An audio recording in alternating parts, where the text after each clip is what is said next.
છે અમારા મિત્ર સતીશભાઈ તમે ટાટાની ગાડી લીધી હતી તો તમે તેથી કહેતા હતા કે ગાડીના ઓલા બોનટમાં એમાં કાટ લાગી ગયો છે તો કઈ રીતે પ્રોસેસ કરીને તમે હરખું કર્યું? હવે ટાટાની ગાડી આપણે 2018માં લીધી હતી અને 15 મહિનાની અંદર આપણે કાટ લાગી ગયો હતો. બરાબર. તો નજીકમાં દિવાળીના મહિનાની વાર હતી ને આપણે અહીંયા સર્વિસ સેન્ટર છે તેરાપંથ ભવન, બરાબર, ત્યાં આપણે સર્વિસમાં આપી હતી. તો સર્વિસ સેન્ટરે એવું કીધું કે અત્યારે દિવાળીનો રસ છે તો દિવાળી પછી કરી દઈશું. ઓકે. તો દિવાળી પછી જ્યારે પાછી સર્વિસમાં ગઈ ગાડી ત્યારે એ લોકો ટચઅપ કરીને પતાવવાની વાતમાં હતા. બરાબર.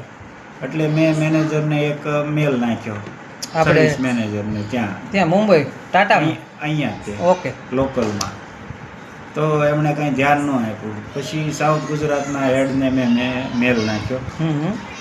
એમણે ટાટા મોટરનો હેડ ઓફિસનો મેલ આઈડી આપ્યો, એમને પણ મેં સીસીમાં ટેગ કર્યો. બરાબર.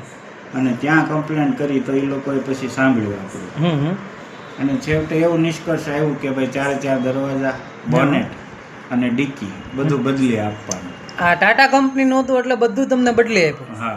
જો બીજી કંપનીની ગાડી લીધી તો બદલે જ નહીં ને? હુન્ડાઈમાં 1 દિવસની પણ ગેરંટી નથી આવતી કાંટ લાગવાની. તો ખરેખર છે ને ગાઈસ, આપણે ટાટા કંપનીની ગાડી લેવાનો આગ્રહ રાખવો.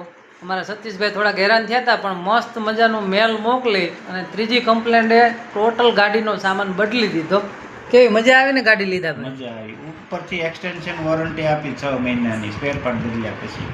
વાહ ભાઈ વાહ. તો આપણે લેવાની છે ટાટા કંપનીની ગાડી. ઓકે.